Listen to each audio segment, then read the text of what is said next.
Buckle up, hotties. It's time to talk some hoops. Welcome to Crunch Wears No Pants with Brandon, Nate, and Jordan.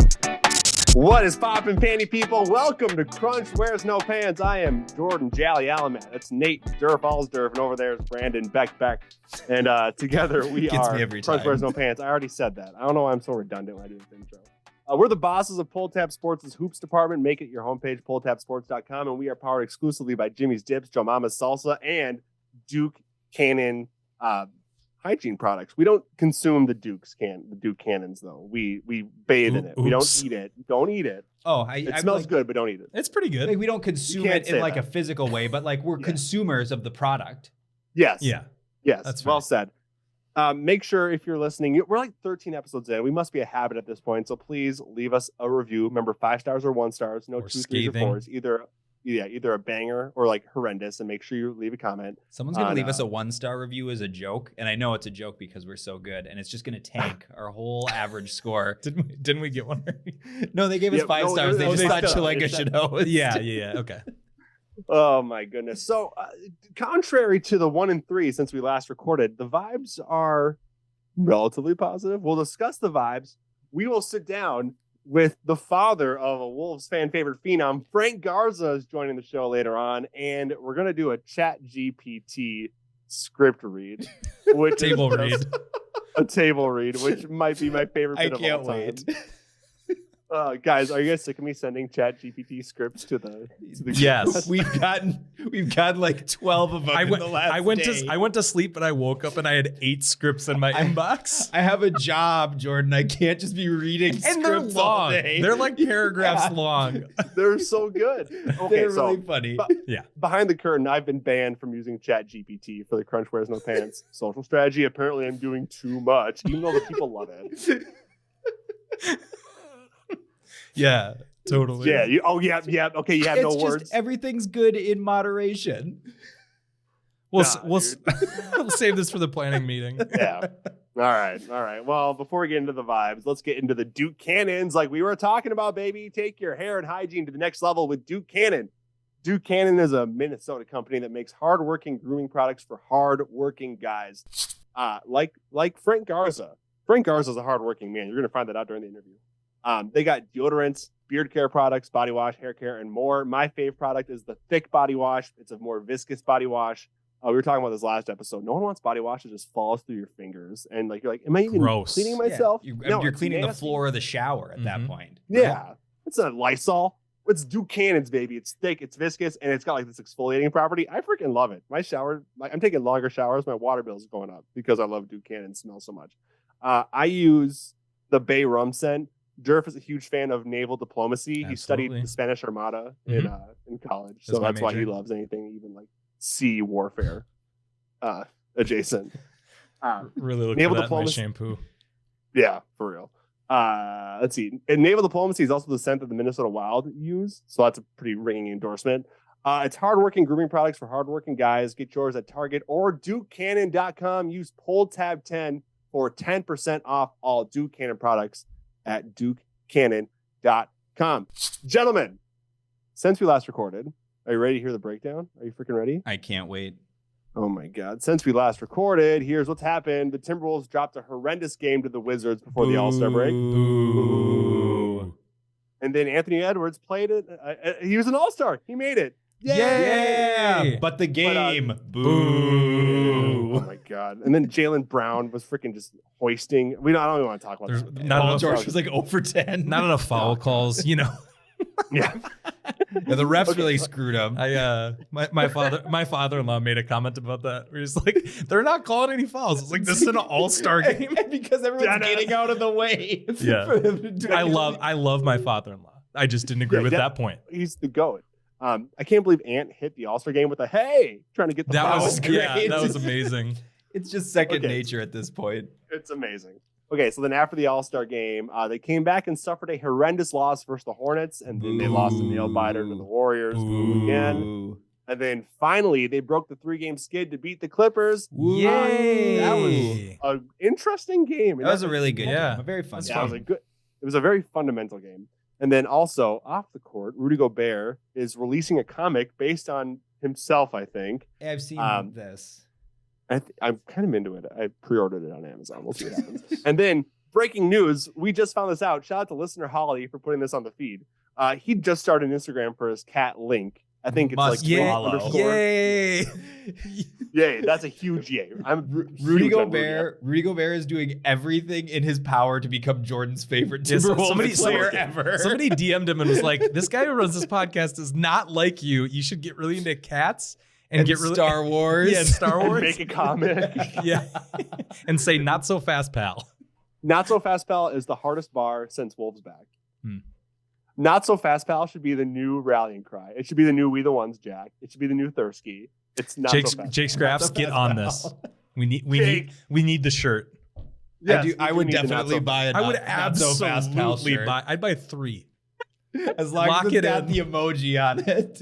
It needs the emoji. Or Rudy like making the emoji, like a cartoon. Oh yeah, Rudy Rudy mimicking making it. the face. We're doing the work for Jake. you, Jake. Come on, Jake. We're teed up. So I guess I think the answers we've kind of given showed our hand with the vibes, but I posit the question, gentlemen, how are the vibes? Nate, kick us out. I have a few sentences prepared. Okay. I think the vibes are better. They were colossally bad, and it's not just the on-court product. Like Twitter.com was a rough place. It was kind of a hellscape for a couple of weeks. Man, the memes were pretty abhorrent. People were ready to march on Target Center and just burn it down. And keep in mind, this whole time we were like 2.5 games back from the 4th seed. There was just a little bit of like, I think people saw the trade and wanted immediate results. And I am not one to necessarily explain away losses, but I do think you have to consider the circumstances when you get your team has a new point guard. You haven't really gotten a chance to practice and get some continuity. You had a 9-day break, and then you just have 2 of the sloppiest fourth quarters. I just think there was a lot of just people were ready to freak out. I mean, they were more than ready to freak out. They did. They were. Well, it's also like the nature of the losses too. Like they weren't Yeah. they weren't blowouts. They were 20-point collapses, which we were seeing. 20-point far too leads frequently. blown. I mean, it was just sloppy basketball, and I had to do a lot of get on defense against family members, friends, people in this room or on Zoom that were ready to just quit the season. I said we're still making the playoffs. Don't put that devil on. You me, did dude. the I next said we're day. still You had to sleep on it. You I said we were. said it But after. also the next day, Jordan was like, "Oh no, they're gonna hire Ime Udoka and trade trade Anthony I Edwards. don't. Okay, I was down in the dumps about Tim Conley. Yeah. I thought I was worried. I saw someone do like I guess it was a collar swap, a quarter zip swap of and I was like, oh no, that won't be good. Sorry, Durf. No, that's fine. I don't want to let Beck off the hook because he did say that he was just done with the season and didn't care about playoffs. Just because I make one joke in the group chat because Jordan is going crazy. Beck's overlooking the text before that said, "This is not a joke. Don't talk about this on the pod." Yeah, I did said that. All right. Anyway, I couldn't have been negative. I was too busy making Chat GPT scripts. So all those texts, Jordan was like, "What should the Wolves do to fix it?" And ChatGPT was like, "They should hire Ime Udoka and trade Anthony Edwards." But anyway, after the last win, the vibes have definitely popped back up. People are back on the bandwagon. I will say the 2 things that I noticed, especially in the last 3-game stretch, is how just insanely bad our free throw shooting is. what's up with that? And how terrible our turnovers are, but that's been a season-long thing. I won't get super deep into this, but I did do a little bit of research on the free throw shooting. We're seventh worst in the NBA in free throw shooting, but we were dead last over the last 3. We shot 57%. Yeah, I mean a lot of that's just Rudy. No, I know. Like Rudy That's my shoots. friend. Well, no, but it's just Rudy's not a good free throw shooter, and he's shooting a lot of free throws. This guy's trying to explain away bad free throw shooting. and also Austin Rivers. Like Yeah. the Austin Rivers 0 for 4 was really something. So regardless of who it was, the team still shot 57% from free throw, and then in turnovers we're bottom 3 in the NBA. and actually bottom 5 over the last 3 games. So I think we're already seeing the Mike Conley effect. Just having D'Lo not on the team. We've got the Mike Conley stuff later in the show. No, I know. Don't bury the lead. That's a little. It's called a tease, Brandon. Yeah, learn about it. Little tease. But anyway, yeah, we've already moved up 2 spots just since trading D'Lo. But anyway, I think the vibes are on their way to being very good. We'll see. Hot. Brandon, take it away. I am not as positive as Durf is. Boo. I think the vibes are salvaged. I think we were teetering on the edge of disaster on the last game against the Clippers, and if that game goes the other way, I think this would be a much different podcast. And as nice as that game was, there's still a lot to be concerned about. They continue to leave money on the table, like 3 straight quote unquote easy games before the Clippers game. And I was thinking about this. I think the Warriors loss is in contention for the low point of the season. So I went back on the schedule and looked, and I was like, what do I think the low points of the season? So I found like 3 different times, like the Warriors loss, the vibe was like at an all-time low. The Pistons loss on New Year's Eve for the 6th straight loss. And then the back-to-back losses in Portland, where the second game Dame went off and broke the 3-pointer record for Portland and everything in that game. Mm-hmm.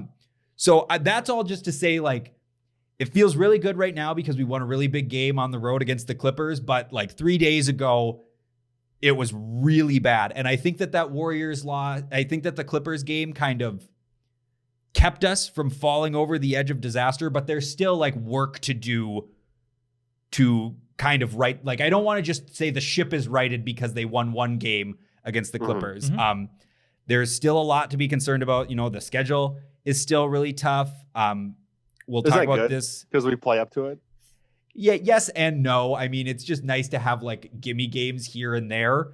But yeah, we don't really do much with gimme games. And we'll talk more about the Cat injury weirdness, but who knows when Cat's coming back. And the late game offense, even in the Clippers game, is still really bad.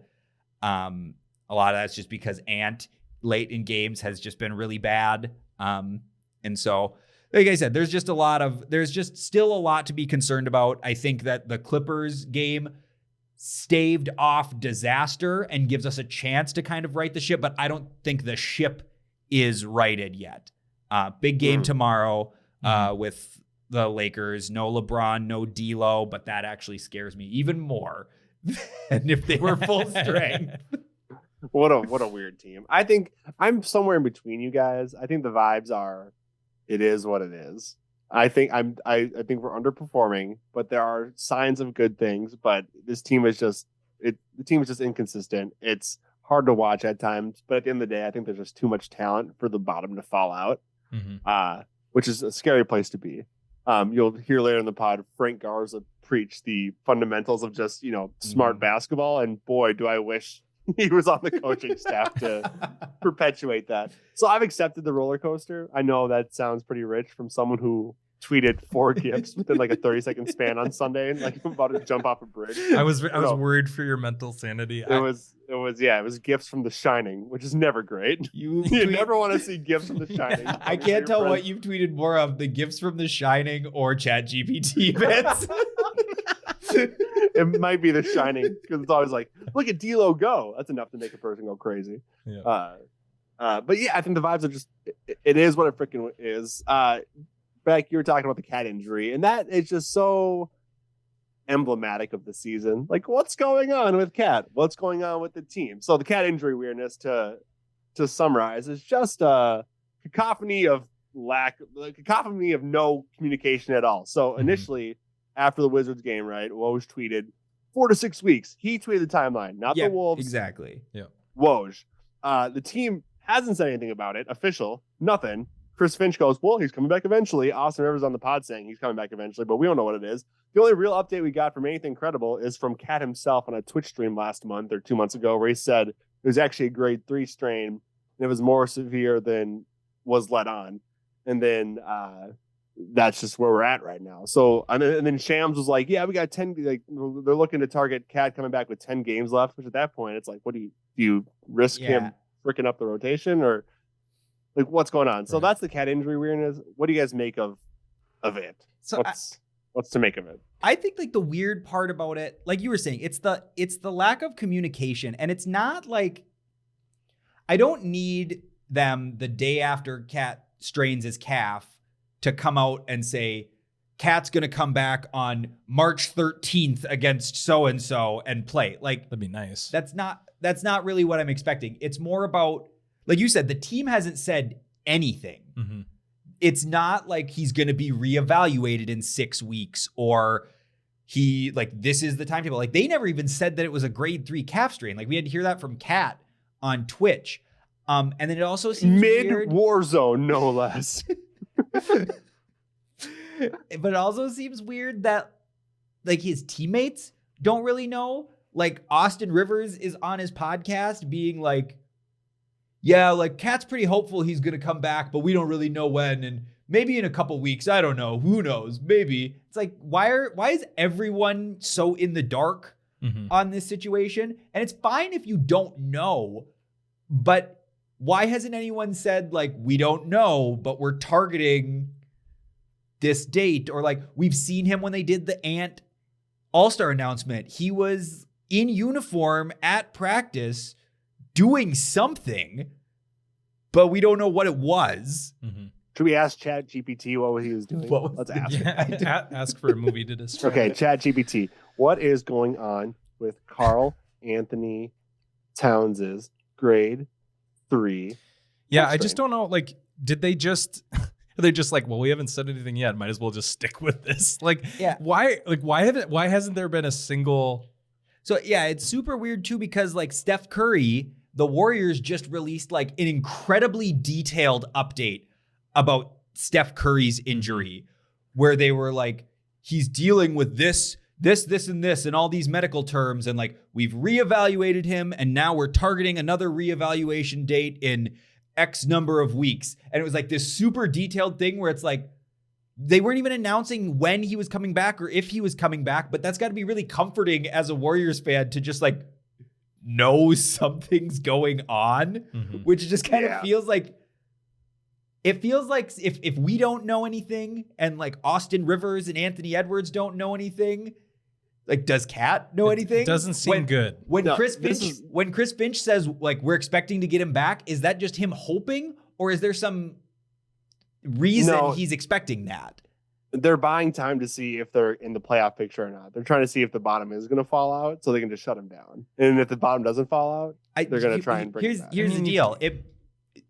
It almost makes more sense to bring him back if the bottom falls out, because you need to find out, you need to get as much data on this fully healthy group as possible going into next season, because you have to make roster decisions. I mean, Mike Conley is going to be 36. He's going to be an expiring contract. You need to know, or at least have an idea of if this Cat and Rudy thing is going to work, because it didn't work when they played together. And is that a D'Lo problem though? That's a D'Lo thing. Well, but I'd like to find out if that's a D'Lo problem, rather than spend a whole offseason not knowing. Because if all of a sudden, if you shut Cat down for the season, and now all of a sudden you go into next year and you have no questions answered, and it's the same thing, all of a sudden, like, you have very few avenues for like it gets ugly fast if you don't like start to get some data on this group. I get it, but it's just the other side of the coin is that you risk a worse injury happening or rushing him back, and he could break his butt. Well, and that he could break his butt.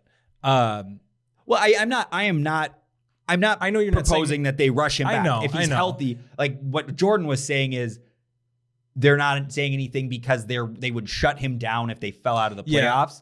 I'm not saying he plays hurt. I'm saying if he's healthy, if he's going to be healthy, I don't care if they're in the playoff race or not. I just want them playing games together. Then he plays. He's fully healthy.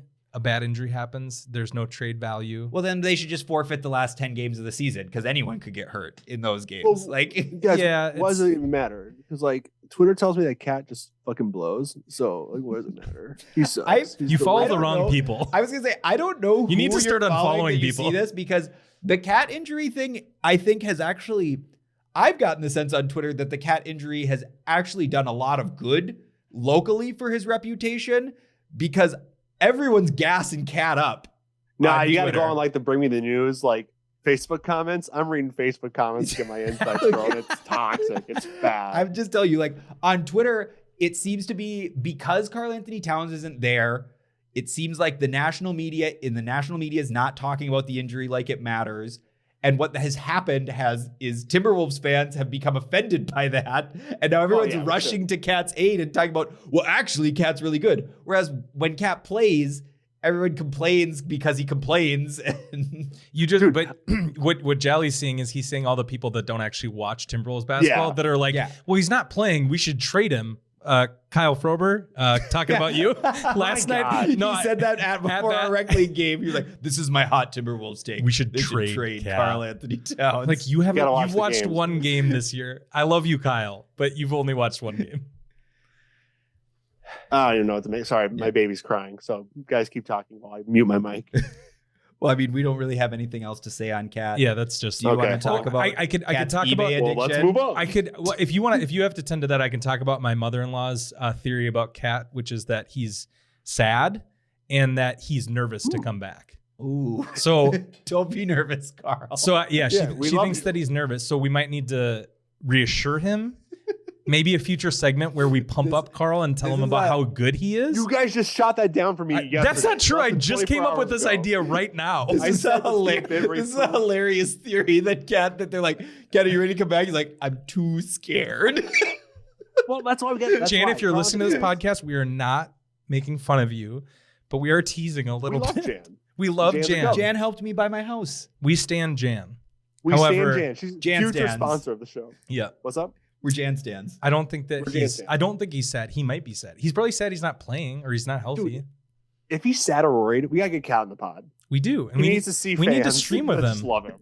And Cat, come on the pod. We're not gonna talk about hoops that much at all, if any. We're gonna talk about video games. And I tweeted this out. I said that I joked that I wake up every morning and I'm bidding against Cat on eBay for vintage Timberwolves gear because he has so much. And I see it on eBay, then I see it on his body. I go, hang on. I need to know Cat's eBay username. I think it's the Big Purr 32. I just want to ask him about Timberwolves like vintage apparel. Is that who you're losing on eBay to? Because that's a pretty big hint. Dude, I'm losing to a guy with a Supermax. I cannot keep up. Do you guys wear the same size? Well, I bought there's a eBay shop that sells like game worn stuff, and I bought an XL tall. I told you guys this, I think. Yeah, I bought an XL tall. And on it was the number 32, and it was a Timberwolves thing. It was not Iowa Wolves. Okay. So it leads me to believe that because Cat's gonna, he like I like to wear my stuff baggy. Cat doesn't on the court, so I'm pretty like I own one of his shirts. Can you see? You can't. That's not public, right? Who won the bid? Like that's not. It doesn't say like their username. Okay, I was gonna say we need to figure out his burner. What you need to do is you need to start selling Timberwolves merch, and then look at the usernames of the bidders. Mm-hmm. We gotta go back to Jake decline it. Scraps after he after Jake Scraps shovels his driveway. We'll find his house. I think and be like, "What's your eBay username?" Or we can ask him when we have him on the pod. Yeah, exactly. I will trade you a Garfield bucket hat for the green Timberwolves hat you were wearing on Sunday. It's a good deal. It's a good deal. It's a good deal. It's a good deal. Should we? Speaking of a good deal, let's talk about the D'Lo trade, which I think was a good deal. Brandon, take us away on the Mike Conley and propaganda because I'm here for all of it.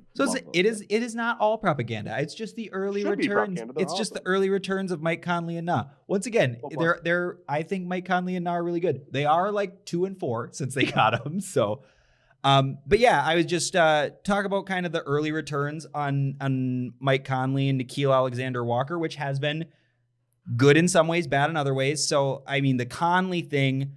The biggest negative, I think, post-trade, and this is not the Conleys, is that the offense has been noticeably worse since the trade, and the late game offense, which was something I kind of hoped was going to improve has not improved. The offensive rating in the 6 games with Mike Conley is 113 compared to D'Lo for the season. It was 116. And then the defense, though, has been a little bit better, a 115 defensive rating compared to a 116 for D'Lo. So it's actually a net rating decrease in the Conley era. But a lot of that, I think, just chalks up to small sample size. Conley has shot well from 3 as advertised. He's shooting 37% on 5 attempts per game. But the big thing that has kind of, I don't know, the negative thing is that he's just been god awful from 2-point range in the first 6 games. Yeah, what's up with that? The floater used to just decimate us, and now the floater is not decimating opponents. Yeah, and that's the thing, is that he's just not making his floaters, which is something he's done historically throughout his entire career, which is something he's done even this season before he got traded to the Timberwolves. So once again, I'm just going to chalk that up to small sample size. Hey, Ford, what's up? Jally's cat was just on camera for a split second here. Future guest of the pod. Future guest of the pod, Stanford. But yeah, so I think that those floaters are going to start to fall eventually. But I do think some of the positives, I think the defensive impact has been really felt. He's fighting through screens much better than D'Angelo Russell was. You see his impact on the glass. He's boxing out. He gets to loose balls.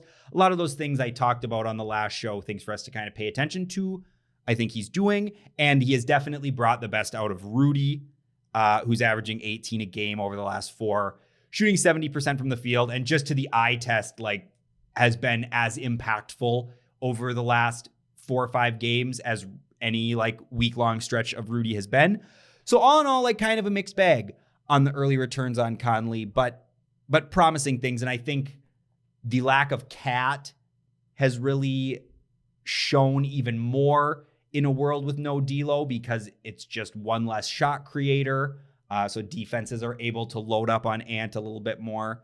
Who is the second scoring option? Because it's not Jalen Noel. I was thinking about this in my head. It's Torian Prince, right? Like, who's our second scorer besides Ant? I mean, if we're talking like who's our actual like secondary like overall creator, I think it's Kyle Anderson. As a guy who's going to handle the ball, who can get his own shot, who can distribute out of that. I mean, as like we have a lot of good secondary creators like Torian Prince, Jaden McDaniels. That's where the rise of Jaden has been incredible. Jaden has been terrific. Game, my lord. Yeah. I'd actually like to see Mike Conley kind of take on more of a self-creation role in this intermediate time without Karl Anthony Towns. You know, I want to see him kind of fade back into that like 8 to 10 shots per game, more of a facilitator, you know, getting Rudy involved in when the team is fully constituted. But as it stands right now, we just kind of do need someone to pick up some of that usage burden. And I think Mike Conley has that in between game. You know, the floater game has been bad, but if you're shooting 5 of them a game instead of 2 of them a game, you can maybe get into a little bit better of a rhythm with them. But yeah, we'll see. I guess I went on a long tangent there. What are your guys' thoughts on the early returns of Conley? I think it's trending upwards. I think there's been, again, glimpses of great things, especially in the Clippers game where he was a little bit more trigger happy with the 3. That was great to see. Yeah, the 3-point shooting has been as good as advertised. I will say it's been great. Yeah. I think it's going to trend up. I retweet everything you say. Durf, what do you got? Yeah, I'm in the same boat as you, Jelly. It's good. Yeah, it's been solid, I guess, but I agree with everything you're saying. You'd like to see him score a little bit more, figure out his shot, but I mean, I do think we're going to get better as we go along. It's just there's some rapport he's got to build, practice time, build some chemistry with the team overall. But yeah, I mean, we do need him to score more. Dude, you look hot on the cam. Thanks, bud. Cream is your color. He is sweating profusely. You can take the jacket off, dude. We've got so much video of it. You look great. Beck tried to kiss me before this. Yeah. Well said. I gave tried. Tira, please don't listen to this. But then the other part of the trade, we love this guy. The other guy who has been awesome, Nickeil Alexander-Walker has been that's our guy. Yeah, an under the radar hero of the trade. An under the radar hero of just kind of these last couple of weeks as they underrated. as they, every tweet, it's like, nah. But I'm talking about like how they haven't really like. I think we would be leaning more into like Timberwolves fans always fall in love with role players. We fall in love with Nas. We fall in love with Jordan McLaughlin. We fall in love with try guys. hard and play smart basketball. I fucking love it. I think Jared it's harder Vanderbilt. for them to really fall in love with them when we're not winning. Like when everyone's really mad, the cool Nah stuff is kind of like, well, are we really that excited about Nah when we just blew another fourth quarter lead to a lousy team? But I mean, the main thing from Nah is that he just like plays his ass off. Yeah. Plays super hard, which is like desperately needed from this group. Something we've just been pining for all season is just like role players that just kind of get after it. Guys that we have a lot of like one-way guys. We have a lot of guys that can defend or play offense. And he's kind of like an intermediate, like offensively capable guy, but like defense is really going to be his calling card. He's shooting 46% from three. I don't want to throw too much cold water on it, but I'm not a real big believer in the shot for Nickeil Alexander-Walker. I mean, that 46% is like a massive outlier in his career. It was. And I'm just like, That's I the norm. watch the guy shoot, and it's a really, really ugly looking shot, but it's going in. What about belief without factual evidence? You know, don't good. tease. I'm Frank's teasing. wisdom. They haven't gotten there yet. They will. Well, but Frank Garza's interview coming up. It's a banger. But I will say, so he's shot really well from three. I don't think he needs to be an awesome 3-point shooter, though, to be an impactful role player. Like, I don't think he needs to be a 40% 3-point shooter. I think if he's a 34% free throw shooter, you know, like slightly below league average, but more capable than a guy like Josh Okogie or like Jake Layman were in their time with the Wolves. I think the defensive impact, the playmaking, the athleticism, I think that stuff, like the activity, the movement off ball on offense, I think that stuff all plays really well, especially on a team with Anthony Edwards, who needs guys like that. You know, Alexander Walker, we just talked about secondary creators. He's a really good secondary creator, something that we haven't seen a ton of in like the limited minutes from him so far, but that's actually been a real strength in his career, is he's like a tremendous passer. So like, he's a guy, like he's a good cutter. So he's a guy on a team with Anthony Edwards who they load up on Anthony Edwards, swing to Nickeil Alexander Walker on the wing. Nah. He can attack a closeout and he can pass out of that too and distribute. So I'm really high on him as a role player. Like I said, I'm not a huge believer in the 46% 3-point shooting or that sustaining, but I'll be interested to see because he's a restricted free agent at the end of the year. Well, yeah, it's not about whether or not we keep him. I feel like that he's going to stick around. I'd just be interested to see like what he gets. Like, are we looking at that Jared Vanderbilt contract, like 3 years, $12 million? That would be awesome to get like a really good role player on a deal like that. He's young too. How old is he? He's only 24. He's like 24. This is his fourth season. Perfect. And his fourth team. Yeah. He's bounced around, but he was a high draft pick. He was a 17th overall pick out of Virginia Tech. It's just the shot has been the thing that has held him back at basically every stop. I mean, he's like, I know that it's not sustainable to hit 46% of his threes, but he shot 41% this year. Yep. That's what I'm saying. I was talking about like this year as a whole is an outlier. Like before that, his first couple of years, he was like 33%. And then he dropped to like 30, 29. He was 34, 30. I'm talking about from three. Is that what you're talking about? Yeah, he was 34, 34, 31, and then 41. But the thing is, I mean, it's not impossible that he's not just developing that shot too with this, like the sample size is small enough. That's the hope. Yeah. Yeah.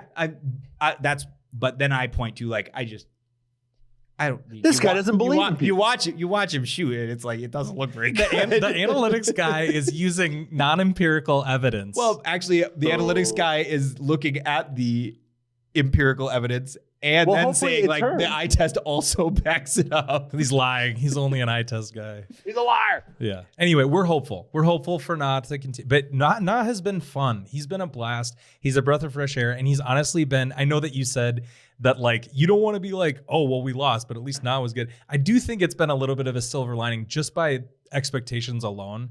Like it's kind of like when we got Jared Vanderbilt in that trade and we were all like, oh, we're going to cut him. And then he ended up being a super fun player. He's not going to play the number of minutes that Jared Vanderbilt played, but like just having we thought he was like a salary match guy, and he's actually contributing, and that's just a really fun thing. Yeah, he has like the Finch connection, right? Like they played together. Yeah, in he New was Orleans. on the Pelicans team that drafted him. But yeah, Fire. I'm high on him as a role player. I think I'll be interested to see what happens when everyone gets healthy. But yeah, to me, I have to think he's surpassed Austin Rivers and Jalen Noel. Oh, 100%. In the rotation. The Jalen Noel one is weird to me though, because like the offense, the bench offense has been really bad, and as bad as Jalen Noel has been most of this season, he's still like probably the second best creator, like get to the rim finisher guard that we have. So there is value in him theoretically, and he's always been better when he's played with McLaughlin. So I mean, J-Mac hasn't been hit recently though. He's not. J-Mac was awesome in that Clippers game. but outside that, Yeah. But yeah, he's still like getting his legs underneath him. Chris Hine wrote a good article about Jordan. Future guest on the McLaughlin. pod, Chris Hine. Chris Hine, yeah, but you're going to bring him on to talk about music, apparently. Yeah, because he's awesome. we would love. Yeah, but to some have of us him. don't know anything about music, Jordan. You love Eminem. I know that. I loved Eminem when I was like 17. That's when we met you. The sad thing. Yeah, that's true. The sad thing, and not the sad thing. The thing about Sad thing is that Beck has never advanced past like Relapse or Eminem, and it's time to let it go. yeah, that's super sad. But you're right that Jalen Noel really is our only, aside from Anthony Edwards, is our only guy who can just like get to the rim. He can play to that next level. Like Yeah, the problem is that the 3-point shooting with Noel has been so bad that they've just stopped guarding him. So like he'll like just be out there crossing over with a guy standing like 6 feet away from him in the paint. yeah. Like someone playing 2K trying to learn the buttons. That's what he looks I like. set on easy mode. Or just Yeah, when I get the ball in rec league outside the arc. You shot a 3. I did, yesterday. and I hit rim too. Yeah, it was not, but it sad- never looked like it was going The in. sad part was when the other team applauded when I hit the rim. Did they really? No. No. Oh. I mean, yes. For the bit. Funny rec league basketball story.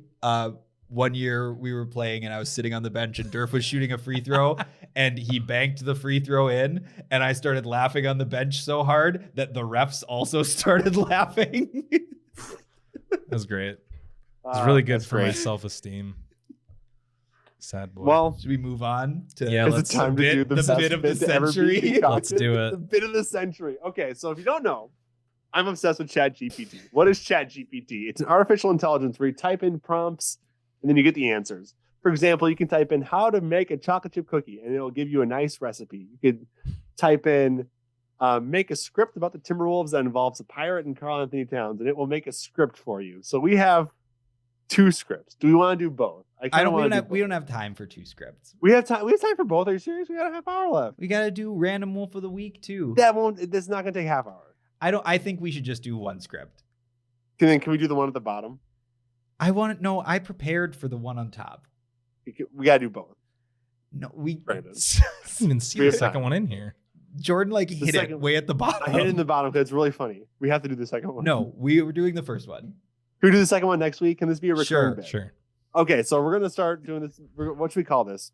Timber Tales, where we do a script read through of a Chat GPT script that artificial intelligence creates, given the parameters that we give it. If you like this bit, let us know. We're gonna do it for 3 weeks, and we're gonna see how it goes. All right, I will be reading as the narrator.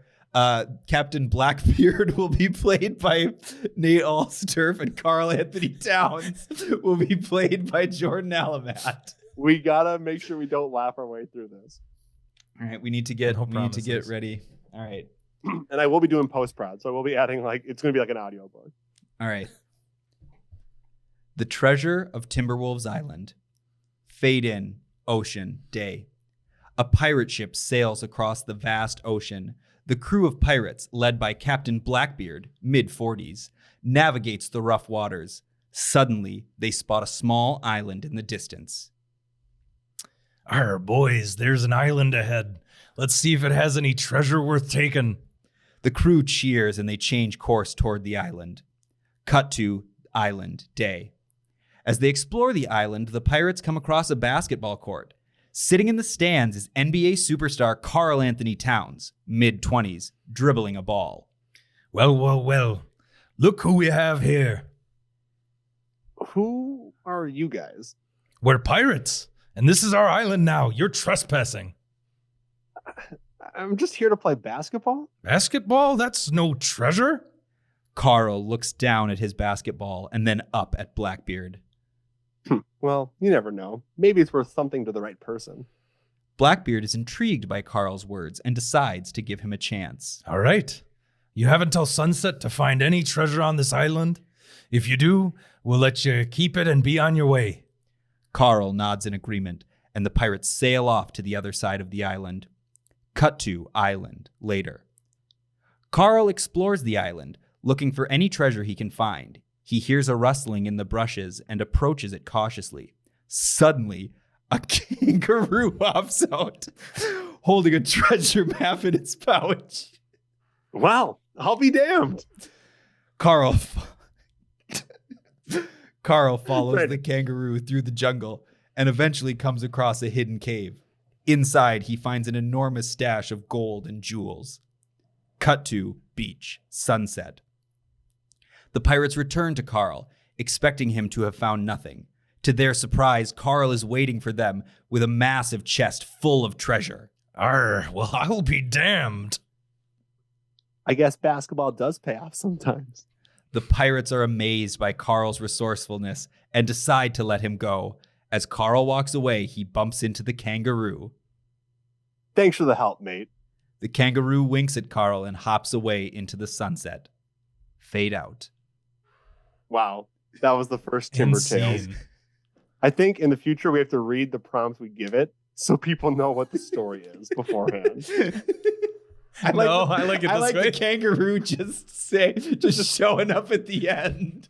Here's the bit. Okay, if you guys have this is what we need the listeners to do. Tweet us a player, a movie to parody or rip off, or a situation, and a random thing.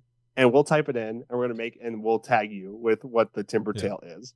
I like that idea. Is it 3 weeks including this one? Or do we have 3 more opportunities? Let's do 3 more after this. Can Okay. we please do the second one? The second one's a fucking banger. We can cut it. Okay, that took less time than I expected it to. That's what I thought. Yeah, so scroll down to the bottom. You'll see a segment called Jolly Secret Chat GPT script segment. And then I've color coded with the same color code. So Brandon, you're green. Durf, you're red. And Is it at the very bottom? Yeah, it's at the very, very bottom. It's called Jolly Secret Stash of Chat GPT bits in case we want to do more during the pod. Okay. Very bottom. The role of narrator Oh. will once again be played by me.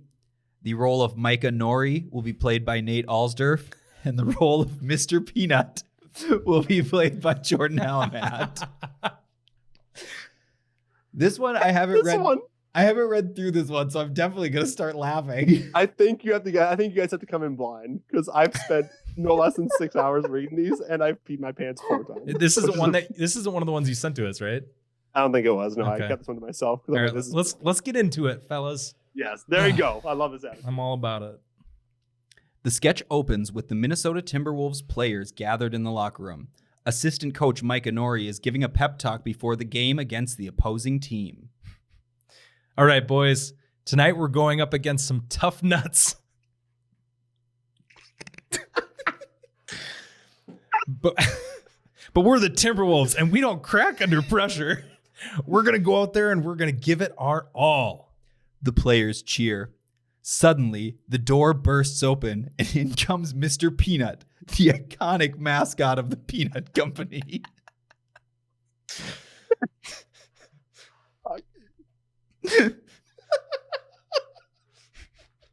Hey there, boys. Just thought I'd come and see my favorite team in action.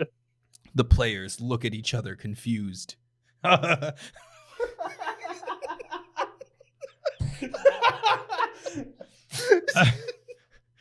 Can we help you with something, Mr. Peanut? Oh, just want to wish you guys good luck, but I must say, you guys don't seem very nutty. The players exchange glances again. Well, we're a basketball team, Mr. Peanut, not a nut factory. But you see, basketball is all about nuts. You got to be tough, resilient, and most importantly, you can't be afraid to get a little salty. The players are now visibly uncomfortable. All right, Mr. Peanut. I think it's time for you to leave. Oh, I'm not going anywhere. I came here for a reason. You see, I've been hearing rumors about a certain assistant coach who's been talking a lot of trash about Peanuts. What are you talking about? Oh, you know exactly what I'm talking about. You've been spreading rumors that Peanuts are just a cheap snack for poor people. And that they're not worth the money. That's not true. Oh, I think it is. I think it is. And I think it's time we settled this like men. Or should I say, nuts. The scene cuts to a local Cub Foods grocery store. Micah Nori and Mr. Peanut are standing in the aisle, surrounded by various types of nuts. I don't know why we're doing this, but fine. Let's settle it. Agreed. But we can't fight like normal people. We got to do it nut style. Mr. Peanut pulls out 2 cans of mixed nuts and hands one to Micah Nori. We're going to crack these nuts open and see who's got the biggest one. Fine. Let's do it. They both start cracking open the nuts, trying to outdo each other. The scene is interspersed with shots of Timberwolves players watching in confusion from the sidelines. Well, looks like I'm winning. Not so fast. Mr. Peanut suddenly kicks Micah Nori in the nuts, causing him to double over in pain. The players gasp in shock. Sorry, old sport. It's just a little nut tap. That's not cool, man. Oh, but it is. And now it's time for the final showdown. Mr. Peanut pulls out a bag of peanut M&Ms and starts hurling them at Micah Nori. Micah tries to dodge them, but it's no use. He's soon covered in a pile of colorful candy shells. Looks like you've been nutted. Micah Nori wipes the candy off his face. This is ridiculous. We are a basketball team, not a bunch of nuts. Oh, but I beg to differ. You see, nuts are the key to success. They provide protein, healthy fats, and energy. And they make for a great snack during a game. I don't care about your nuts, Mr. Peanut. We're done here. Just then, the Timberwolves players burst into the aisle, led by their star player, Karl Anthony Towns. You're also correct. Not so fast, Mr. Peanut. You may have won the battle, but you have not won the war. The players all nod in agreement, ready to defend their coach and their team's honor. Oh, please. What are you going to do? Throw some almonds at me? But just then, the players start pelting Mr. Peanut with bags of nuts, sending him tumbling to the ground. No, my nuts. The players cheer as they celebrate their victory over Mr. Peanut. Micah Nori looks on, proud of his team, grateful for their support. Looks like we showed them who the real nuts are. The sketch ends with the Timberwolves players walking away, leaving Mr. Peanut lying on the ground, defeated. And scene. I told you the second one was worth it. I told you. All right, so let us know if you like that bit. Please tweet us at NoPantsCrunch if this is funny as we think it is, or if it's dumb. I think listeners should send us prompts, and we'll make some scripts, and we'll pick the best ones and read them on the next episode. I also have some bangers. Can we do 2 next week? Oh no. We know you have bangers. You've sent like 10 of them. He's got like 10 gigs of these already. I got some great ones that kind of get like. Next episode, we'll do one Jordan one and our favorite listener submitted one. Deal. Yes, please. Yes, please. Oh, God. All right. So next up, we got an interview with Frank Garza. But before we freaking do that, this show was brought to you by Joe Mama Salsa. We're not doing the big salsa show of the week because that bit was dumb. Okay. It's not worth it. We'll bring it back if we want to, but it's dumb. You know what's not dumb? Freaking Joe Mama Salsa. Big on flavor and big on fundraising. All right. If you need to raise some money, baseball season's coming up, you can peddle the most delicious salsa in the game. All right. You sell Joe Mama Salsa for $6.50 and you get to keep $3 for your team or organization. And when you sell this to your friends and your coworkers, they're going to be like, holy crap, I need to buy more Joe Mama Salsa. And you'll end up putting your friends and family onto delicious salsa, and you'll end up raising money for your team or organization. So hit up joemamas.com/fundraising, and you can sell their favorite flavors, right? They got original Mama's Baby, which is mild, mango pineapple. You know my freaking thoughts. Garlic and smoking hot mama, named after my wife. Just kidding. So there's something in there for that everyone in the family will love. Joe Mama's is already a huge hit with youth hockey teams all over the Midwest. Brandon, you got to make that baseball, and then we're going to make this basketball as well. So joemamas.com/fundraising for that fundraising bit, and then joemamas.com just for the delicious salsa. And now to Frank Garza. All right. It is a pleasure to welcome to the show the father of Wolf Twitter's fan favorite phenom. And speaking of Wolf's Twitter, he's already a beloved and electrifying follow. He loves peacocks. He loves the peacock emoji. And he is Frank Garza. Make some noise for Frank Garza, baby. Yeah. Frank, Oh, wow. Frank, we're going to talk everything. Welcome We're to the gonna talk podcast. So one of the first questions we like to ask our guests, they usually don't have a lot of basketball background. So we usually ask them, if you were to describe yourself as a basketball player, how would you describe yourself? But you have some experience playing collegiate basketball, if I did my correct research here. So we'd love to hear about, I think I saw you were at Boston and then Idaho. Yeah. So by the way, thank you both for having me on. I'm a fan. So I appreciate that. And it was, I see you guys around a lot. So yeah, no, I mean, I do a lot of stuff terrible. And there's only like one or two things I do well. One is making big babies. My daughter is 6'2". Not the second thing is I know basketball. I've had the benefit of some phenom coaches, all in Hall of Fames of their own respected rights, including European influence, former Yugoslavia in particular, who like in the U.S. in some areas, really puts a premium on the fundamentals and the concept, somewhat woodenish, which is, if you're not prepared to do it right, when are you prepared to do it over? Yep. So, every step is, building on one to the other. So here's my basketball background. First, it was on the little hoops on the door, in your room, flipping around and looking at Sports Illustrated, because back then we didn't have internet, we didn't have that. So I couldn't wait for the Sports Illustrated to come in the mail and look at seeing Kareem hook a sky hook over Wilt, seeing Wilt dunk on everyone, and seeing all the rest of them. So anyway, then I'd go play that, and then I'd go outside and play. But my coach, Lauren Anderson, in high school, was a Hall of Famer coach in the state of Washington, and taught a lot. We didn't even get to use the basketball till 5 weeks into the pre-practice, because why? Well, 90% of the game, you don't have the ball. Yep. So shouldn't we practice 90% of our drills without the ball, since 90% of the time, that's what we're going to be doing. So a very logical, very streamlined approach. And then so we played there, and we went district champions, all that fun stuff, had a great traditional learning. And then I went the JC route. Hey, baby, I'm a JUCO boy. There we go. Hey, listen, short of the portal right now is the fastest way to get to Division I program. Mm-hmm.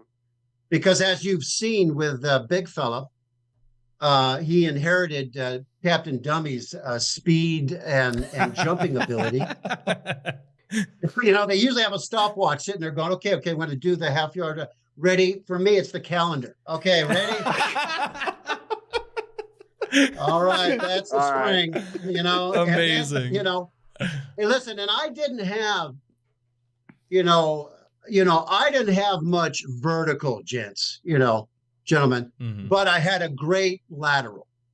Okay. Yep. Which I could move to the side real fast.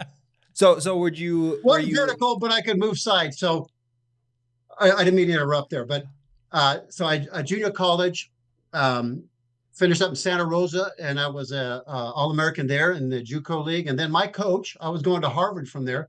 My coach, I had a philosophy, not just go to school, just eat my lunch, right? I had something. So I was studying. So anyway, my coach got the job at University of Idaho after Don Monson, guys, ready for this?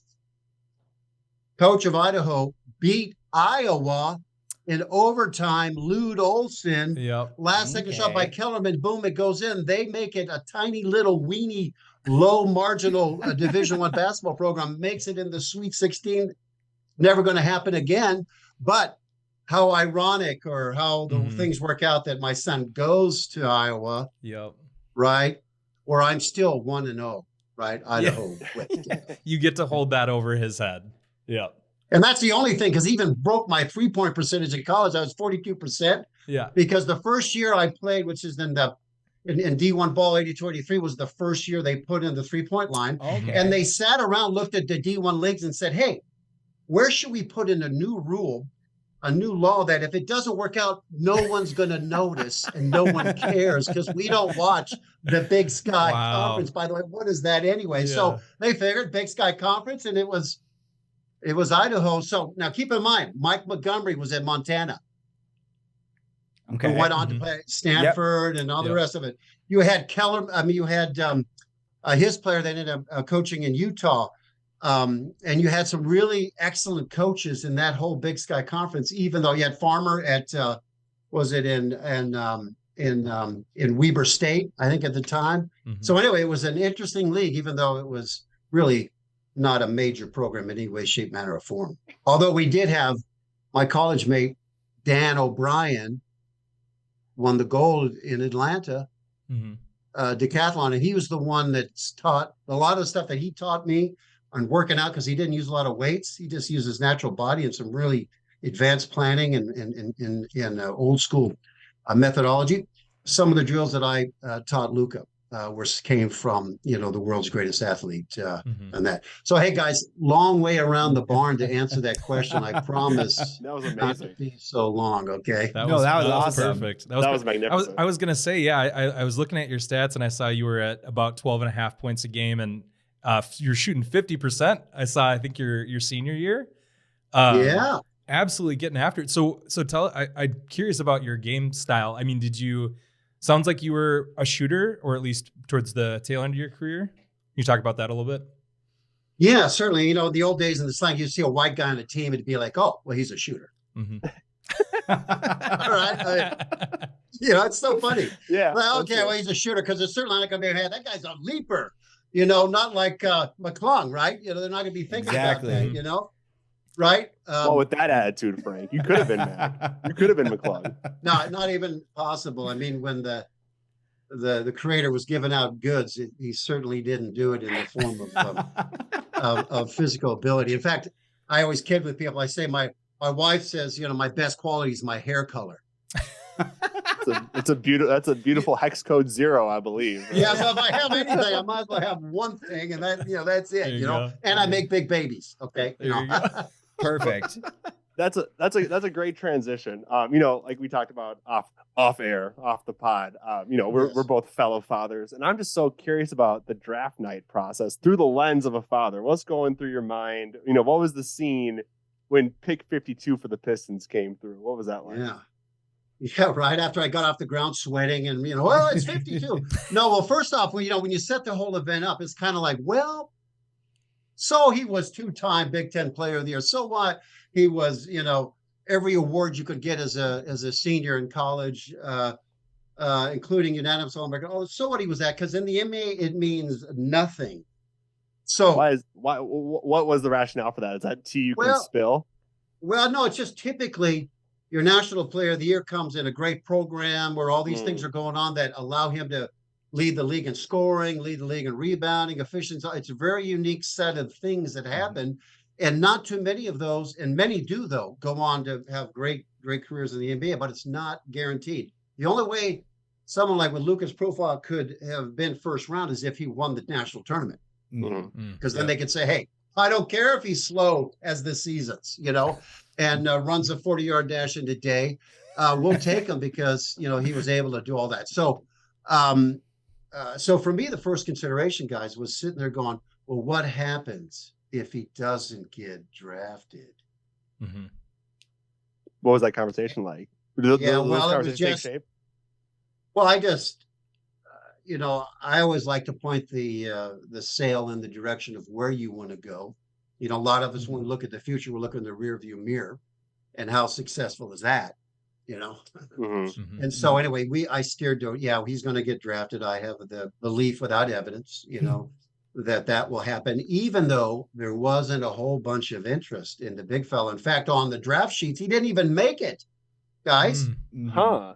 He didn't even make the cut in about, I'd say, the majority of the draft boards. And, so that was reality. So that was one of the big considerations that, should I even do it at all? Because I've had friends, parents that have done this, and then the kid wasn't drafted. And you got all the people around sitting around going, okay, hey, how about some bingo? What are you gonna, what are you gonna? So it has So did you cater the draft party then? Was it kind of like, yes, should we get some dominoes? What was on the menu? What was on the menu? Yeah. Well, it was more of a Latin flair, so it had some a lot of Latin food, finger food, so it was easy to serve a lot of people. And we invited, friends and close and his coach and coaches and even his early K through 6, they're not K through 6, but just in the early days, I think what they call it, the small ball or whatever. Just everyone who's touched him and stuff. So, and that was great. We're there and big TV screens, and so we're sitting around, okay, well, he'll be second round, maybe in 40 somewhere. And so his teammate gets picked. Oh, Joe Wieskamp, wonderful human being. He gets picked, and then we're starting to sweat, and then I'm getting talking with the agents, or we're this and that. And then within going from this discussion, all right, we'll just park him in Europe for a year, then they'll bring it back in the summer league, and then maybe he'll get a two-way. We went from that discussion to the number 52 pick of the draft is Luka. So it was like, I almost had an enema. I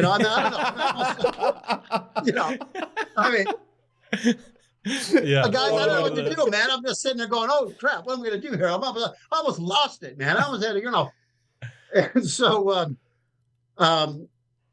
it went from that to then being picked, which was fantastic and wonderful. You still got to make a team, and you still have to do that. And then it was the next day, get on a plane, you're heading to Detroit, and then, you're holding up the jerseys. And then we went to the baseball game that night, and then ring, rang, boom. And here we are.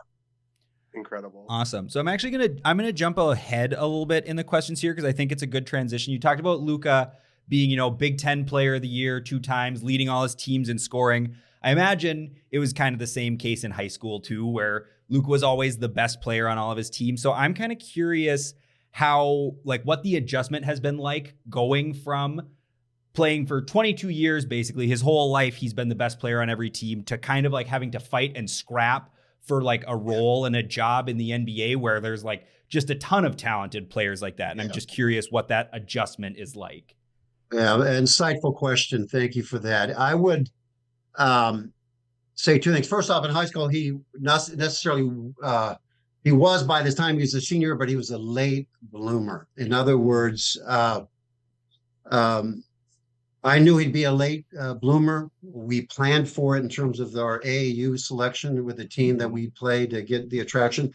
I knew that was important. Team takeover is one of the best in the country, and I know Coach Keith Stevens and the rest of the staff, fantastic exposure and a chance to run up and down. And they don't expect to develop your kid. They're going to give them a chance to play and teach them what's right, but it's up to you to, develop if you want to do that. And so we spent summers in Hawaii, where my coach in college was living and was AD of a high school there, Kanewanamea High School. And so we worked out there. That's when we started doing the 3-a-days. And it was something like, hey, Luka, listen, way out there, you see the Pacific Ocean. If you look as far as you can, and then another 2,000 miles, that's home. So if you want to leave, right, you can start swimming, but otherwise the plane leaves in 4 weeks from now. And here's how it's going to look. And in that one summer, where the first summer we started, he dropped 30 pounds and went from not even being noticed below 400 in the picks to getting his first offer. And then the next summer we come back, we went to the Nike Elite Camp, and that's when Fran McCaffrey, who, guys, by the way, it's not supposed to be in there because it's an NCAA quiet period. You can't recruit. But if you have a kid who's at the camp, you can certainly go as a parent, baby. There we go. There we go. That's a competitive advantage, man. Coaches out there, both men and women, marry your mates, and you can go to those because you can get on the exclusion. Stagger those kids every 4 years. Suddenly, Jim Boeheim's like 6 kids 20 years apart makes a lot more sense. You see the logic, right? You see the logic, man. This is next level recruiting. I love it. Yeah, you see the logic. Man. So we didn't start getting the respect and move up the line until he came out and we came back and showed, my God, this kid improved. And people were like, is that the same kid? In terms of his improvement. And that was our thing. Every summer, I always told the coaches, you got him during the season. He's mine in the offseason. Because like for me, there's no way I should ever play Division I ball. The only reason I played, and you guys asked me how I played, I was the smartest guy out there. I was the coach. I was captain of every team I played on. That's just how it is. And I just was rich in that tradition of basketball, blessed by having fabulous coaches and teammates as well. So that's how I played. I was not fun to watch, but when you looked at the stat sheet, you went, how much did he have? And this and that. And by the way, my senior year, we had some very star players, but they got hurt. So I was the only guy. And then listen, in the Division I ball, and we played UCLA and other teams like this. To have me be your star player, oh my God, that's not. Oh, come on, Frank. Come on. I'm gonna push back on that, Frank, because I feel like, and we've talked about this on the podcast before, like fundamental basketball isn't fun basketball. That's like the purest distillation. Like that's jazz. So I reject your hypothesis that your game is not fun to watch. I appreciate that. By the way, I was gonna show you guys something my dad posted. Excuse me, real quick. Yes, please. Absolutely. About that exactly, which is, and I thought it was apropos to what you just said there. And then I'll tell you about what it's been like for Luka to really explore the. I quoted this last night, guys. I tweeted it out, and it was in reference to a comment by Moore about the stats about Luka, saying that I don't know if you guys saw it, or Dan Moore posted that the Wolves have scored 1,255 points. By the way, nice number, right? 55 per possession when Luka has been on the floor this season. But if you remove garbage time, that actually goes up to 1.320. So it's 1.255 points. 1.320 goes up, and then I quoted saying, I said, great observation. I said, thank you for pointing out that regardless of one's physical abilities, how high one jumps or how high or how fast one runs when no one's guarding, right? How many guys run to the half court when they're doing it for the combine and they do it in a game? They're coasting, right? So it's when someone's guarding you. I said, production on the court matters more than one's speed or jumping ability. Because you can be a basketball player and not be an athlete. It helps if you're both. And my dad said this. He quoted Naismith, the founder, right? The inventor. He said, basketball is a game that is easy to play but difficult to master. It's not based in natural athleticism, but rather based in fundamentals, skills, smarts, training, and dedication. See, and these are intangibles. And for me, sports, and for everyone out there, for me, it was a great way to teach kids how to live life because of that statement. It's a mini life. I say sports is life in the miniature, beginning and end. You got some referees, cops to enforce it. And there's only one winner at the end. And if you go before the game and say, hey, who wants to win? Everyone wants to win, but only one team does. And then the issue in life, the adventure, the journey is why. Frank, I got goosebumps. When you figure that out, when you answer that question, like Einstein grabbing onto a sunbeam, seeing where it went, and found out it was curved space, and it was non-Euclidean geometry. It's the shortest distance between 2 points in a straight line. It's a curve. You ever try to sail in a straight line? Right? It's it's impossible. So, from these standpoints, of the game and and the lessons you learned is such a great opportunity to speak about life and how to handle changes and how to deal with the things. So right to your point, your question, thank you for the security, this route, is Luka was very difficult from being, his 106-year-old grandmother said, and she just passed away. She passed away recently. She said, very recently, it was 102, excuse me. She said, Luka Senior, she said, it must be terrible being Luka's teammate. And I said, why? She says, because his face is everywhere. Every time he did college basketball, Luka was there because there was an argument he should have won every award his junior year because he had twice the production of the other gentleman who's a fabulous athlete. There's nothing wrong with that, just how it was. And so the next year, if he came back and did what he did, he was a shoo-in for them all. And of course, so he was everywhere. He was talked about on all that stuff. He went from that to Luka, what? Is that with a C or a K? Not even knowing who he was and being the worst athlete, which we're used to on every team. But now it's even pronounced because all those other kids are that. Other men were the best on their teams, but athletic through the roof. Gentlemen, I'm telling you, hanging out in the locker room a couple of times and working, look out when I get the chance to during this, not so much during the season, but after the season when I can go in the facility or when we get our time alone, is when you are next to these athletes, they are incredible human specimens. I mean, the quickness, the strength, what they can do. And now the difference between fundamentals and physical ability is there is a chasm. So you have to be even better. And that's why we went and focused on defense. I don't know if you saw some on my Twitter feed, all the things we did to now adjust our game. But I'll tell you straight out of the game, it was going to the back of the bus and scraping. Like, I love that word you had mentioned in the question, scraping for every little bit and learning the hard way. I mean, he got posterized. He learned that, hey, if the guy's right there and the key's going to go and dunk it, you're going to let him dunk it. Otherwise, you may break your neck with the ball coming down so hard. Right? Yeah.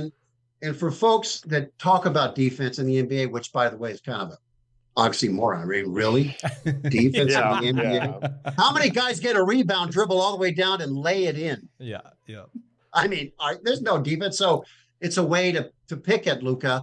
Not pick at him, but just to emphasize the negative, not the positive. So that argument isn't going on as much anymore, gentlemen, because when we put a focus, just like we did in this game, on the fundamentals, and we teach defense at the level that he's learning, it's a whole different ballgame.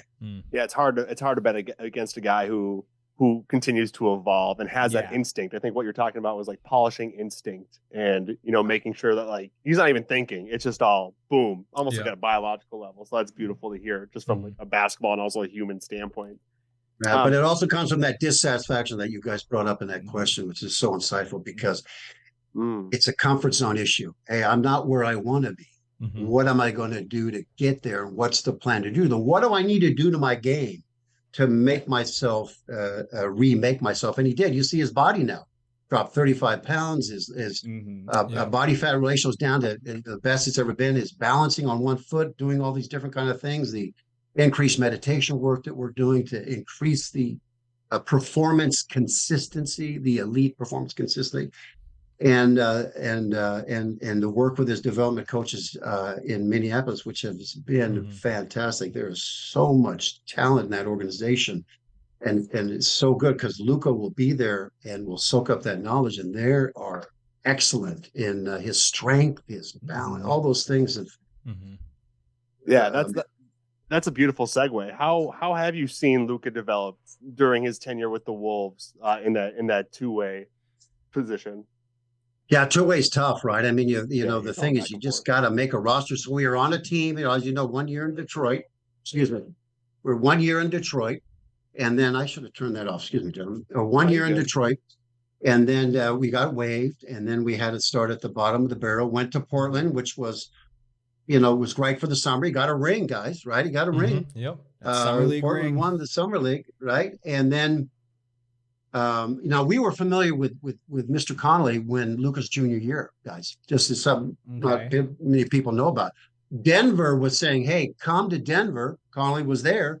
and don't go your senior year, and we've got a spot for you, and here's what it looks like. You have to come here and do this. And so we were on the fence because Harvard had canceled their season, basketball season, not Harvard, but that whole league had canceled. Others had followed suit. We didn't know if there was going to be a season. It's like, so do we waste a year? Because Luka at 23 going to the league is old. So there was a whole bunch of, there's a whole bunch of that. So we were familiar with him. So the fact that he's at Minneapolis, that the Wolves are in Des Moines, that all these other things all work together were just, I think, can only come from that luck, from just working hard and trying to be the best. And then the universe will find a way to help you manifest it, if you just put it all out there. And that's what happened with finding our place in Minneapolis. And then we had to work. We didn't have a two-way, right, guys? Yeah. We were an invite.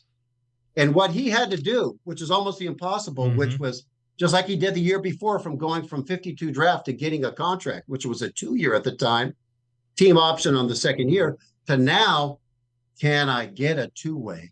And he had to play, and Finchy had to make room. Excuse me, Coach Finch. Exactly. Had to make room. I'm not allowed to call him that. I should, because I don't know him that well, but Luka, they all Finchy. So I just love call him Finchy.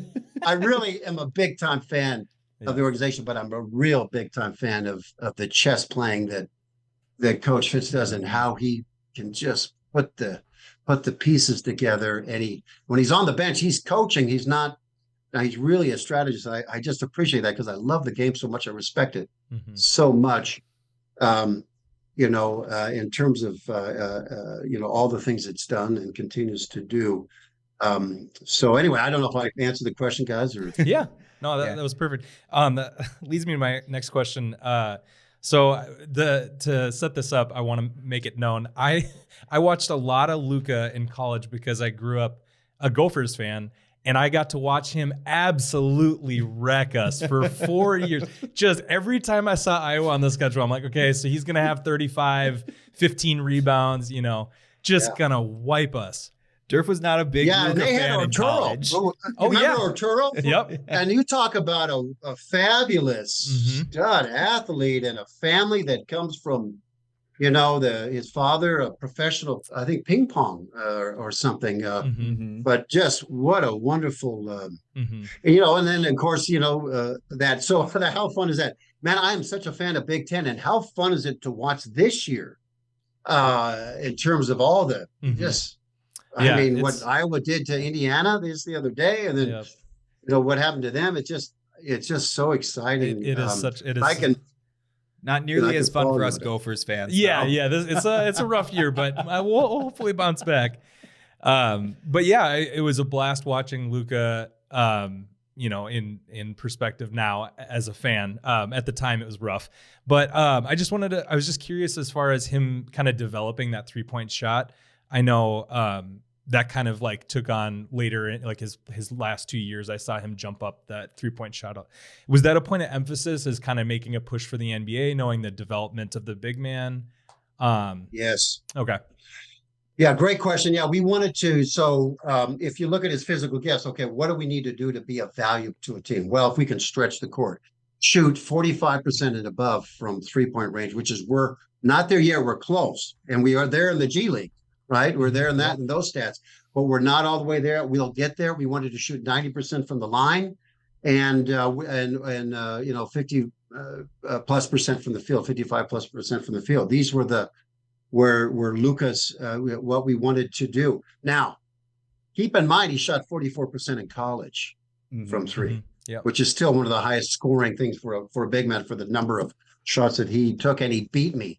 Mine was 42. Can you believe it? But mine was only 19 feet. It's like a lay-in compared to where they shoot him now.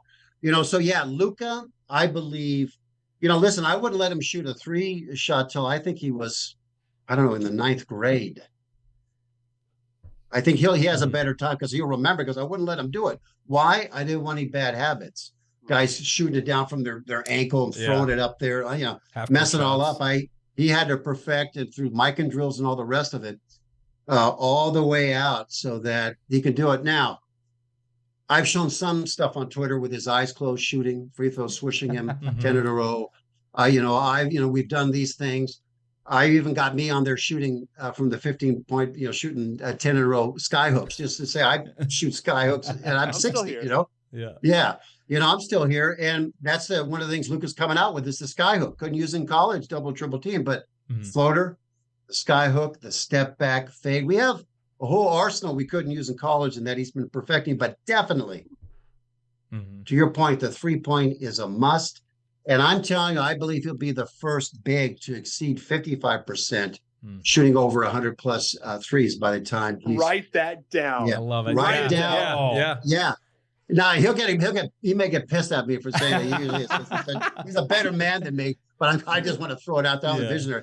I want to say hopefully that will create the opening for him to be in the 3-point contest to help honor his teammate Pat. And by the way, I haven't said enough about his teammates. In fact, I haven't said anything. What a fabulous place for him to take his game and then learn from Cat, from Rudy, from Ant, from Noel, from all the guys, from the, Slow-Mo, from Kyle, who's a wizard on defense. You talk about a guy that's playing in a different orbit. I mean, he's in a different orbit because he can go his own speed, and then bang, he gets 3 steals. You're like, hey, how the hell do you do that? Well, got those long arms. Yep. Oh, and is mentally, he's ahead of the game. So if you're as slow as molasses, you have to be ahead of the game. So you run into the molasses as opposed to it bypassing you because you didn't get there in time. So Kyle does that masterfully. And McDaniels, I mean, we have to say, enough of that. And all of them, Nate, I mean, I just, as a father and someone who's been involved in his development his whole life and has a say too is with him is couldn't be any more pleased for him to be with this organization, with his teammates, with the development coaches, with the staff itself. I mean, it's just I guess, for me and my experiences, the way you can compare things is through a visceral experience, living through it. And so I speak from, what we've experienced, his whole life to where we are now. This organization is, and I say to you, any president of a club that can get ownership of a club is there to stay. And I'm talking about Mr. Conley. He's there to stay, and he's there to win it all. Yep. And I think that's the temperature of everyone there.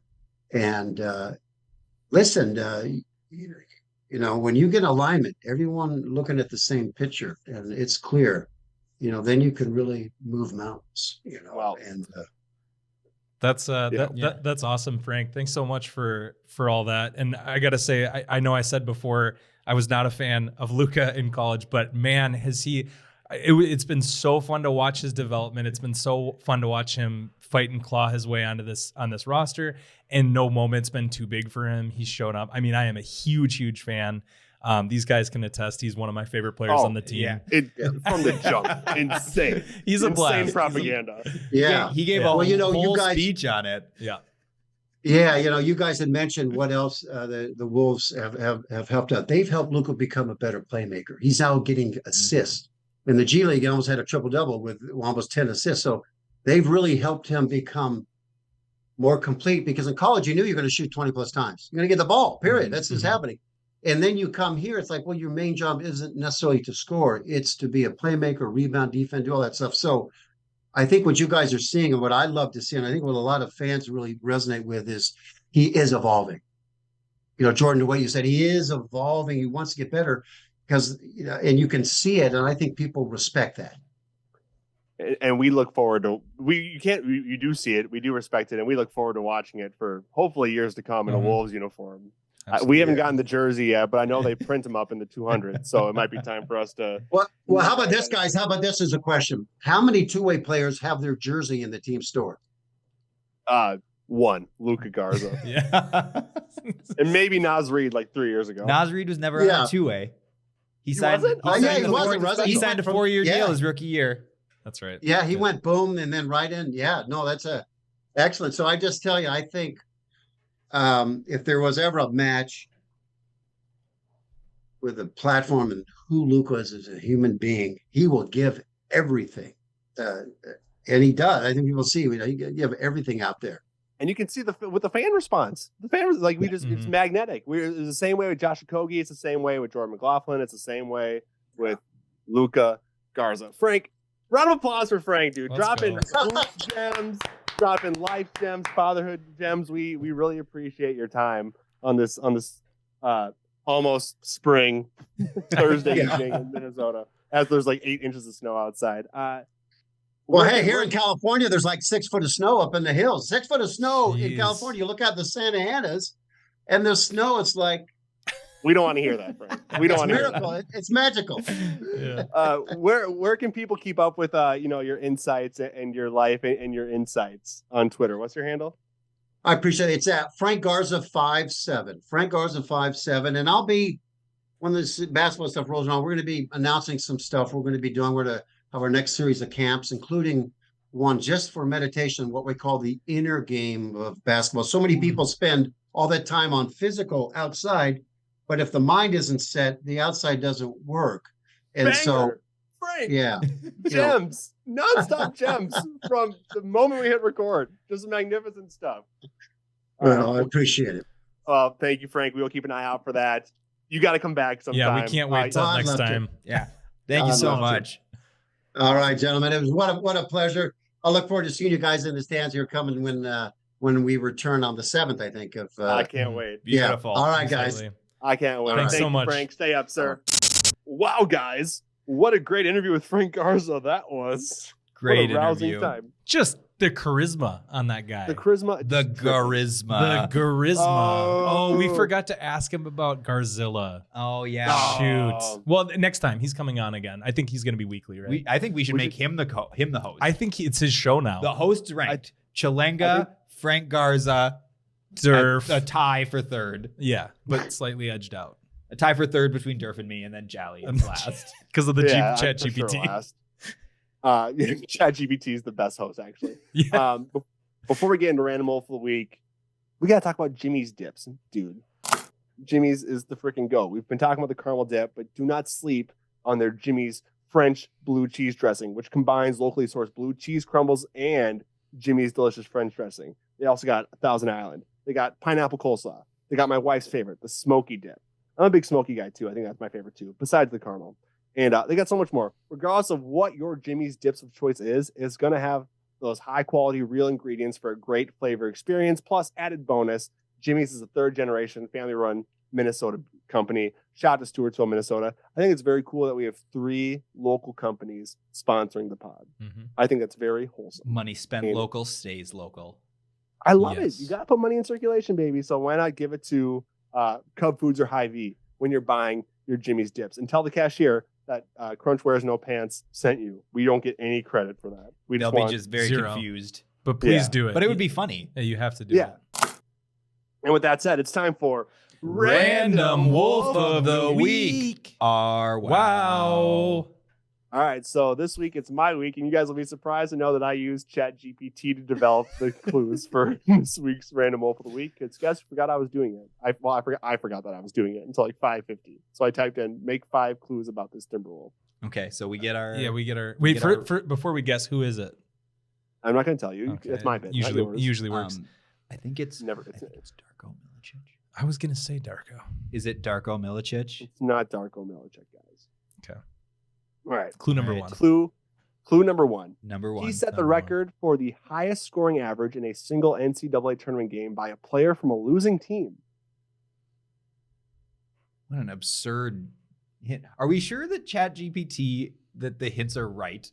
Yes. Yeah. Did you verify these? They're just made up facts. I did not verify them. Played in but the ChatGPT. He played in the NCAA championship and lost and set the record for most It was points. it was an NCAA tournament game. It was not the championship. Yeah. So the most points by a player that lost It's not in gonna- the NCAA tournament. Is it Michael Beasley? It's not Michael Beasley. That's a great guess. Is that your guess? Yes. Because you You just already answered. told us. Yeah, sorry, my bad. I should have. You're I shouldn't okay. have been You're so- okay. I shouldn't have blown my load. Shout out to the Mr. Peanut segment. Number 2, he was known for his shooting ability and finished his career with a 40.3% three-point shooting percentage, which ranks 29th in NBA history. I think it's Fred Hoiberg. Yeah. Is it Fred Hoiberg? It's not Fred Hoiberg. Okay. Here's the one you're Okay. gonna get. This is it. Wait, we He only was get 3? named. Well, no, you're gonna get it on this one. Okay. He was named to the NBA All-Rookie team in 2000 and was selected to the NBA All-Star game in 2002. Is it It's not- Wally? I was going to say Wally. Is that your guess? 2002. It might. And if he went for the Wolves, it had to be Wally. Is that your guess? That's my guess. It's not Marbury, right? Because he was before then. That's my guess. Yeah. It's Wally Zerbiak. Is it also Derp's guess? I'm going to say yes. It's Wally Zerbiak. Nice. ChatGPT Yeah. sucks. I was gonna say Wally, and then you went with Fred, and I was like, you know more than I do, so we'll take. I mean, it. I think Fred's Wow. probably got a higher 3-point percentage than that. Yeah. Wally had a 40% career 3-point shooter. That's what ChatGPT says. I did not fact check these. Yeah, we and were- honestly, if I'm being real, ChatGPT's got a lot of stuff wrong. It still thinks D'Angelo Russell is a Timberwolf. So Wally Zerbiak career field 3-point percentage 40.6. how dare you Wow. doubt ChatGPT? It has never steered me wrong. So Wally Zerbiak had the highest scoring average of in the NCAA tournament without winning a game. Where did he play? Miami of Ohio. It said now I want to player know from who a they- losing team. So I mean, I guess it means any They team that lost. never won. Well, But it's It could just scoring be average. So if they Yeah. just had, so maybe he just had like one really good first round game. Miami. Maybe he had one. Maybe he had 2 are or you 3. saying in any NCAA tournament game or during the NCAA? during the NCAA tournament? And I'm not saying And then they lost. They didn't win, is what you're saying. Yeah. They went to the NCAA tournament in 1999, which was Wally's senior year. He averaged 24 a game that Wow. season. Would StatMuse have that? I don't know. Also, I have a hard time spelling Zerbiak, so I don't want to type it in. Yeah, that's a tough one. Wally. I do a lot of Sporkle quizzes, so I've learned how to spell Wally Zerbiak. It's ZCZ, right? SZCZERBIAK. Wally Zerbiak, NCAA tournament. Guys, you know who was on this 2020. team? Damon Frierson. Oh, you have great He's not notable at all. He didn't play in the NBA. Oh, Miami. we're not gonna. Yeah, We're not gonna find that. I don't think we're gonna find this. No. I googled this and it just showed me the score of Miami of Ohio's last game. In 2023, No, this year they beat the Ohio Bobcats on the 25th of February. Bobcats, underrated sports mascot. They were 24-8 that year. Should we wrap it up? Let's wrap it up. Hey, let's wrap it Well, up. guys, freaking thanks to Frank Garza for hopping on the pod. Thank you for ChatGPT for doing a lot of lift on the show. And thank you to Brandon and Durf for being such great co-hosts. And thanks to you for listening. We really appreciate it. So make sure you follow us on Twitter, Instagram, TikTok at No Pants Crunch. Make sure you freaking remember, review and rate the pod. Share the pod. Put it in your group chats. If you're talking about the Wolves with someone, be like, hey, Crunch wears no pants. You familiar? Say it like that. And we'll see you in 2 Thursdays. Love you so freaking much. Bye. We Bye. love you dearly.